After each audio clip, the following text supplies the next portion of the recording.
Hello everyone. आज हम लोग करने वाले हैं क्वेश्चन नंबर 9 और क्वेश्चन नंबर 10 एक्सरसाइज 10 की क्लास 10th की आर्य सवाल सर की बुक की क्वेश्चन है। तो पहले क्वेश्चन नंबर 9 कर लेते हैं। क्वेश्चन नंबर 9 देखो, क्वेश्चन नंबर 9 में आपको प्रूफ करना है। जहाँ पे आपको दी गई है क्या कि 4 tan थीटा की वैल्यू 3 है, साइन थीटा और कॉस थीटा की वैल्यू 12/25 को प्रूफ करना है। सेकेंड क्वेश्चन करेंगे, पहले इसको कर लेते हैं। देखो आसान क्वेश्चन एकदम ये। मुझे बताइए ज़रा अगर मैं तुमसे बोलूँ हम लोग सॉल्यूशन कर रहे हैं यहाँ पे, ठीक है, ध्यान समझिएगा। अगर एक हम राइट एंगल ट्रायंगल बनाते हैं, ठीक है, ये राइट एंगल ट्रायंगल है, ओके। अगर इसको थीटा मानूँ तो ये आपका P, ये आपका B, ये आपका H, डन है, इसमें कोई दिक्कत नहीं है। तो मैंने मान लिया, यहाँ पे नेमिंग कर देता हूँ A, B और C। तो ए बी की वैल्यू कितनी है बताओ जल्दी से मुझे, इस क्वेश्चन को देख के। अगर अच्छा इसको सिंप्लीफाई भी कर लो, यहाँ पे ये क्या लिखा हुआ है, ये tan theta is equals to 3/4, क्योंकि 4 इधर मल्टीप्लाई में तो उधर जाएगा तो डिवाइड चला जाएगा, ओके। तो मैं ए को 12x मान लेता हूँ, क्योंकि ये p है, अरे ये क्या हो गया, ये p है, ये b है कि नहीं। तो मैं मास रेशियो में है ना, तो मैं मान लिया ए बी कितना है आपका 3x है, कोई दिक्कत नहीं। अब यही क्या p था ना परपेंडिकुलर, बेस कितना दिया हुआ हमारा बताओ, बी सी ही तो है, और इसको मैंने कितना मान लिया 4x मान लिया। तो मुझे बताओ हाइपोटेनस क्या होगा, तो रूट अंडर p का स्क्वायर प्लस b का स्क्वायर होता है कि नहीं, मतलब रूट अंडर 3x का स्क्वायर और प्लस 4x का स्क्वायर। क्या ये बात समझ में आई आप लोगों को, बताओ क्या ये बात समझ में आई आप लोगों को। ओके, जब ये बात समझ में आ गई है तो 3x स्क्वायर कितना होता है, 9x स्क्वायर होता है, और ये 16x स्क्वायर होता है। दोनों को जब जोड़ोगे तो 25x स्क्वायर बन जाएगा।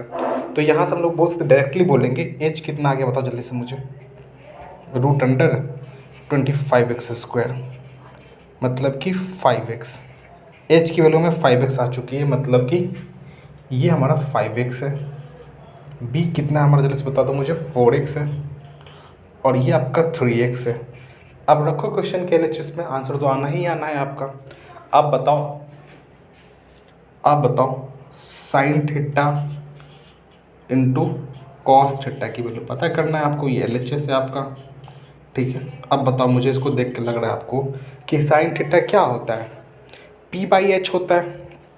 तो P कितना है 3x और H कितना है 5x, इंटू कॉस थीटा क्या होता है बोलोगे B/H, मतलब कि 4x/5x। अब देखो ये x और x खत्म, ये x और x खत्म, मतलब कि क्या हो गया यहाँ पे 12/25, प्रूफ हो गई, कहानी खत्म, प्रूव्ड है ना कि LHS is equals to RHS हो गई। क्वेश्चन नंबर सेकंड देखो ध्यान से, क्वेश्चन नंबर 10 की मैं बात करता हूँ। क्वेश्चन नंबर 10 की मैं यहाँ पे क्वेश्चन नंबर 10 की बात करता हूँ। यहाँ पे भी साइन थीटा की वैल्यू दी गई है, okay. Sec theta plus tan theta को प्रूफ करना है कि ये होता है। इसको भी बिल्कुल उसी वे में करेंगे।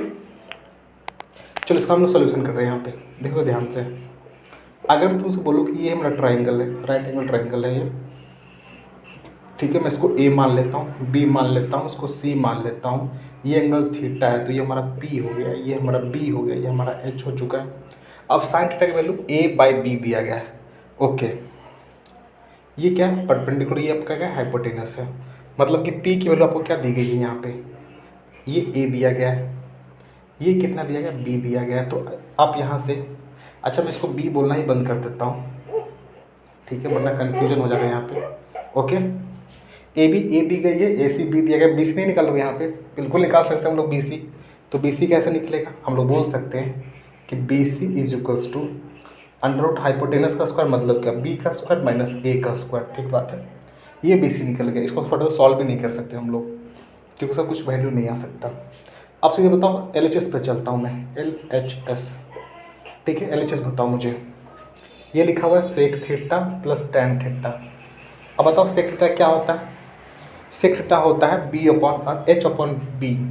तो H कितना है हमारा बताओ, H तो अभी निकला, अभी H, अभी भाई साहब H तो B है, अपॉन B अभी जस्ट निकाला हमने ना, under root B square minus A square, और प्लस tan थीटा क्या होता है P/B होता है। P कितना हमारा A है, B कितना है अंडर रूट, अरे अंडर रूट क्यों, B कहाँ गया B, अच्छा यही तो B है यार, बार बार कन्फ्यूजन नहीं, रूट अंडर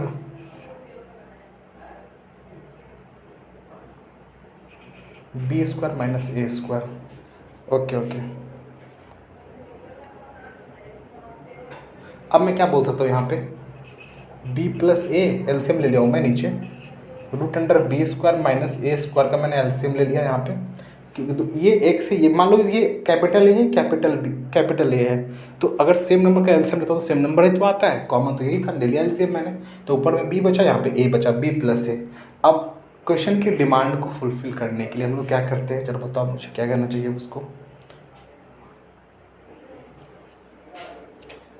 सही करा कि नहीं करा हमने, बी बाई एच, एच कितना है, बी है ना, कन्फर्म बाई बी, ये यहाँ पे लिखता हूँ बी, बेस है ये अपना, ठीक है, बेस दिख रहा है मुझे, बी बाई एच और P by B, P by B, ठीक है ठीक है ठीक है ठीक है। अब इसको प्रूफ करना है, रेशनलाइज कर ले क्या हम लोग, करूँ रेशनलाइज, उससे तो कुछ होने जाने वाला नहीं है। अच्छा देखते हैं, देखो देखो इसको सॉल्व करते हैं, थोड़ा सा और दिमाग लगाते हैं। अब ऊपर में b प्लस ए ही लिखा हुआ है, नीचे में हम लोग क्या बोल सकते हैं, b माइनस ए इंटू बी प्लस ए का रूट अंडर, ओके, एक ए स्क्वायर माइनस बी स्क्वायर का फॉर्मूला मैंने तोड़ा यहाँ पे, ठीक है। अब जरा मुझे बताओ, आप इसको देख के आप बोल सकते हो यहाँ पे इसकी होल की पावर कितनी है, 1 है, कुछ नहीं तो 1 ही लिखा हुआ होगा, कुछ नहीं है, पावर तो 1 ही पावर है कि नहीं। ओके, अगर मैं इसको दिख रहा होगा इधर का, अगर मैं बोलूँ इसको यहाँ पे दिखाता हूँ मैं, b प्लस ए को मैंने क्या लिखा है, b प्लस ए को पावर 1 लिखा हूँ, नीचे देखो, नीचे में क्या मैं b माइनस ए की पावर को आधा इंटू बी प्लस ए की पावर को आधा नहीं लिख सकता क्या। अरे बताओ, ये तो नंबर सिस्टम में लोग पढ़ के आए हैं पिछली क्लास में, क्लास 9 वगैरह में। अब देखो यहाँ से देखो, गौर करना थोड़ा सा, ओके ओके, ये नहीं समझ में आया, फिर समझते हैं एग्जाम्पल से। अगर बताओ रूट के अंदर लिखा हुआ है कुछ 2 इंटू 3, ठीक है, इसका मतलब क्या हुआ, 2 भी रूट में है और 3 भी रूट में, ऐसा होता है कि नहीं होता। अब बताओ यहाँ से 2 की वैल्यू में 1/2 नहीं ले सकता क्या, इंटू 3 की वैल्यू 1/2 नहीं ले सकता क्या, क्योंकि रूट का मतलब ही 1/2 होता है पावर, तो सेम चीज़ मैंने वहाँ पर भी करा है। ओके, अब देखो यहाँ पे ये सेम क्वान्टिटी माइनस हो जाएगी यहाँ पे, मतलब b प्लस ए का पावर 1 माइनस 1/2 अपॉन कितना, b माइनस ए का पावर आधा। ये भी नहीं समझ में आया होगा, ये भी नहीं समझ में आया क्या हुआ यहाँ पे। तो बताओ, अगर कहीं पे x की पावर 1 है, नीचे x की पावर 2 है, इसका मतलब क्या होता है, x की पावर 1 माइनस 2, पावर सब्ट्रैक्ट हो जाती है, बिल्कुल यहाँ पे भी देखो, ये x है, ये भी x था, मैंने सब्ट्रैक्ट कर लिया दोनों को। ओके, अब एक में से मैं आधा घटाऊंगा तो क्या होगा ये, अगर मैं एक में से आधा घटाऊँ यहाँ पे, अगर मैं एक में से आधा घटाऊँ तो ये क्या होगा, यहाँ पे b प्लस ए का पावर 1/2, हाँ ठीक है, नीचे में क्या हो जाएगा, b माइनस ए का पावर 1/2। अगेन इस पावर आधे को क्या बोलते हैं हम लोग, पूरी रूट बोलते हैं। तो ये प्रूव हो गया आपका यहीं पे। उम्मीद है आपको समझ आया होगा, इस वीडियो को फिर से रिपीट कर देख लेना और अच्छे समझ में आ सकता है। Thank you very much.